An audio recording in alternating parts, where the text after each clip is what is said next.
Assalamualaikum warahmatullahi wabarakatuh. Perkenalkan, nama saya Faris Maulana Septiana.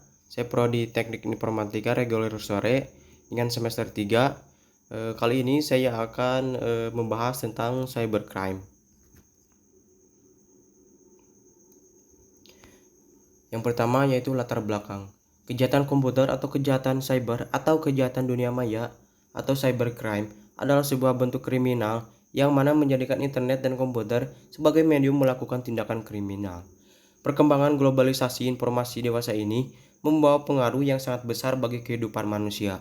Perkembangan ini telah menyebabkan hubungan dunia menjadi tanpa batas yang juga berdampak pada perubahan sosial masyarakat secara signifikan.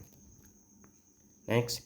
Kemudian pengertian cybercrime atau kejahatan dunia maya. Cybercrime adalah semua tindakan ilegal yang dilakukan melalui jaringan komputer dan internet untuk mendapatkan keuntungan dengan merugikan pihak lain. Menurut beberapa ahli, yang pertama yaitu menurut Parker, cybercrime adalah suatu tindakan atau kejadian yang berkaitan dengan teknologi komputer, di mana seseorang mendapatkan keuntungan dengan merugikan pihak lain. Kemudian yang kedua, menurut Widodo, pengertian cybercrime adalah semua kegiatan individu atau kelompok yang memakai jaringan komputer sebagai sarana melakukan kejahatan atau menjadikan komputer sebagai sasaran kejahatan. Kemudian selanjutnya yaitu sejarah cybercrime.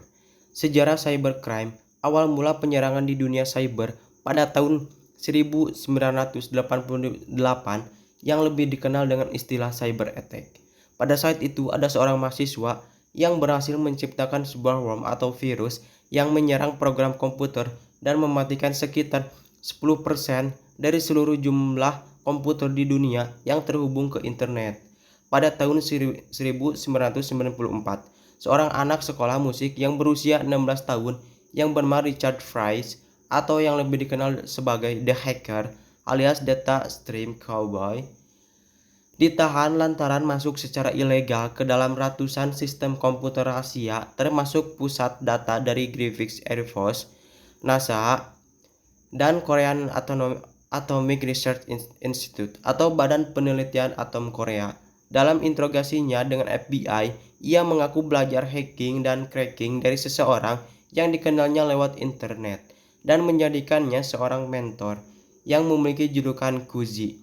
Hebatnya, hingga saat ini sang mentor pun tidak pernah diketahui keberadaannya. Kemudian selanjutnya yaitu jenis-jenis cybercrime.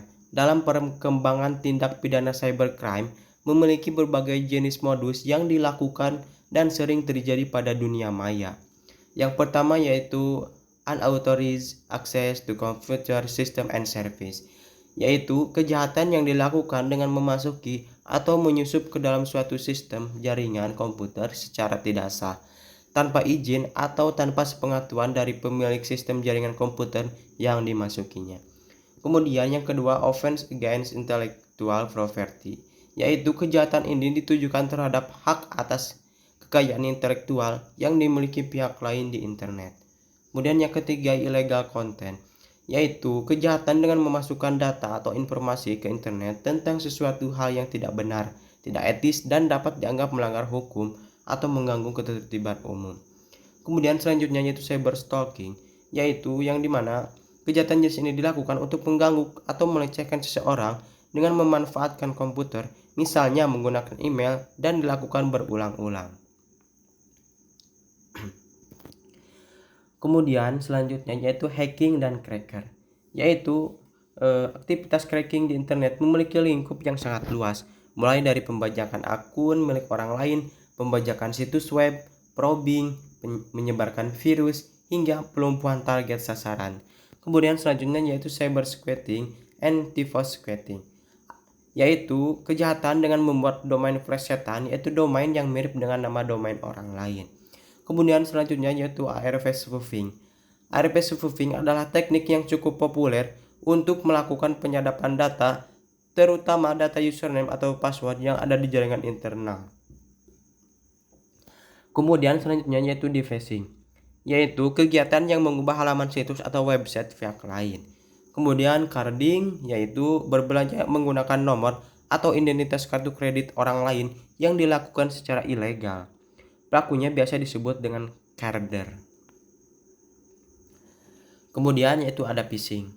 Di sini yaitu tindak kejahatan memancing pemakai komputer di internet agar mau memberikan informasi data dari pemakai dan kata sandinya pada suatu website yang sudah di-device. Kemudian yaitu selanjutnya ya ada spamming, yaitu mengirimkan pesan atau iklan yang tidak dikehendaki melalui surat elektronik. Kemudian selanjutnya yaitu ada malware, yaitu diciptakan untuk membobol atau merusak suatu software atau operating system. Malware terdiri dari berbagai macam, yaitu virus, worm, trojan horse, adware, browser, and hijacker, dan lain-lain. Kemudian selanjutnya itu ada jamming, yaitu sebuah bentuk interferensi dengan mengurangi energi frekuensi radio dari sumber energi tertentu dengan karakteristik tertentu untuk mencegah receiver menerima sinyal GPS pada suatu area yang ditargetkan. Kemudian selanjutnya yaitu spoofing, yaitu di mana tindakan memasukkan sebuah data atau identitas seseorang dengan tujuan pelaku bisa login ke dalam sebuah jaringan komputer atau akun pemilik layaknya user yang asli. Kemudian ada cyber espionage, yaitu yang memanfaatkan jaringan internet untuk melakukan kegiatan mata-mata terhadap pihak lain dengan memasuki sistem jaringan komputer pada pihak sasaran. Kemudian ada infringement of privacy, yaitu kejahatan ini ditujukan terhadap informasi seseorang yang merupakan hal yang sangat pribadi dan rahasia. Selanjutnya ada data forgery, yaitu kejahatan dengan memasukkan data pada dokumen-dokumen penting yang tersimpan sebagai script flash dokumen melalui internet. Kemudian ada cyber sabotage and extortion, yaitu kejahatan ini dilakukan dengan membuat gangguan, perusakan atau penghancuran terhadap suatu data, program komputer atau sistem jaringan komputer yang terhubung dengan internet. Kejahatan ini sering disebut sebagai cyber terrorism. Kemudian selanjutnya ada sniffing, yaitu kegiatan ini sering disebut sebagai serangan security pasif dengan cara membaca data yang berkeliaran di internet dan memfilter khusus untuk host tujuan tertentu. Kemudian selanjutnya ada kerugian dari cybercrime. Berikut ini ada beberapa kerugiannya, yaitu yang pertama reputasi online bisa terancam, kemudian yang kedua kehilangan data penting, yang ketiga kerusakan software dan sistem komputer, kemudian yang terakhir yaitu kehilangan sejumlah uang. Kemudian di sini ada bagaimana cara mencegah cybercrime. Yang pertama yaitu membuat undang-undang. Cara paling elegan agar tindakan cybercrime tidak semakin merajalela adalah dengan membuat peraturan yang dimasukkan ke dalam undang-undang. Kemudian yang kedua membentuk lembaga penanganan khusus. Tentu tidak asing dengan divisi cybercrime Mabes Polri. Nah, saat ini kita memerlukan lembaga khusus seperti itu untuk menangkal dan menyelidiki potensi terjadinya tindak kejahatan di ranah digital.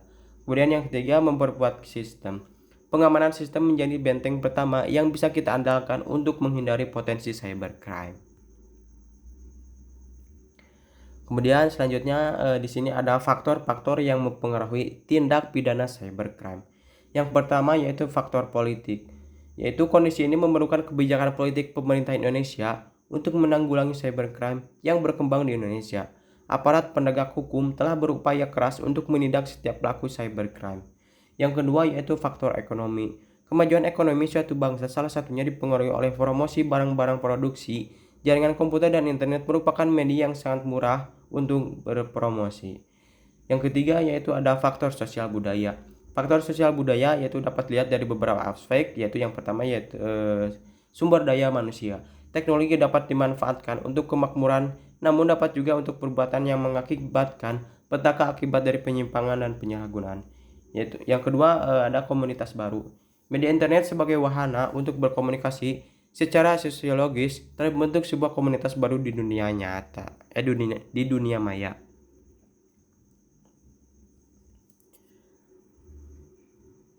Kemudian selanjutnya ada tindak pidana dalam cybercrime terhadap hukum Undang-Undang ITE.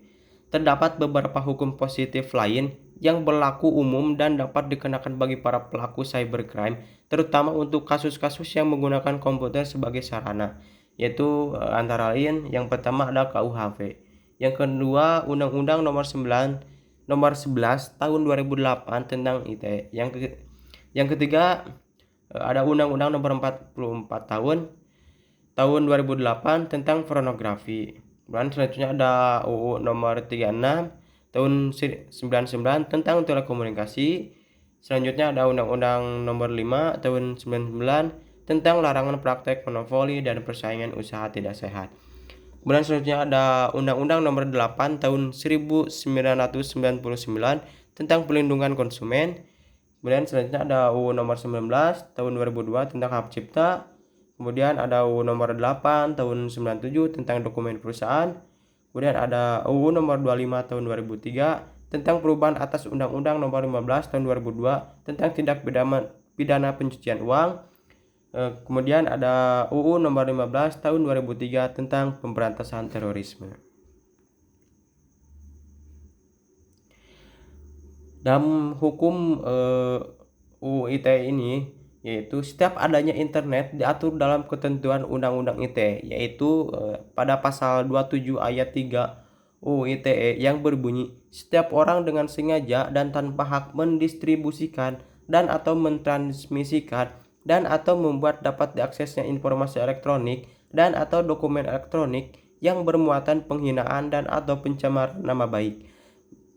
Dalam pasal 45 UU ITE yang berbunyi, yang pertama, setiap orang yang memenuhi unsur sebagaimana dimaksud dalam pasal 27 ayat 1, ayat 2, ayat 3, atau ayat 4 dipidana dengan pidana penjara paling lama 6 tahun penjara dan atau denda paling banyak yaitu 1 miliar rupiah.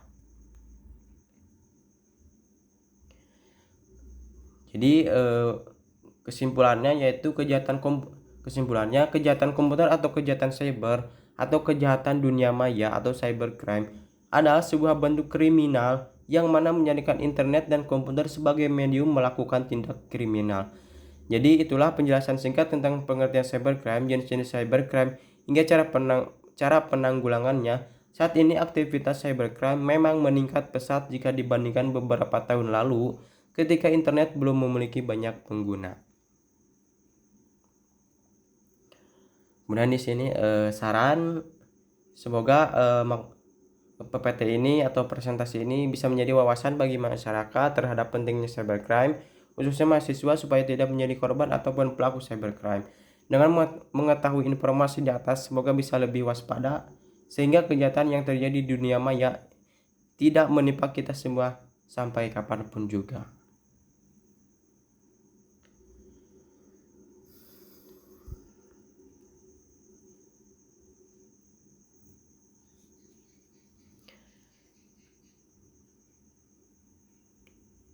Ya, terima kasih. Mohon maaf bila ada kata-kata yang kurang berkenan. Semoga bermanfaat untuk kita semua.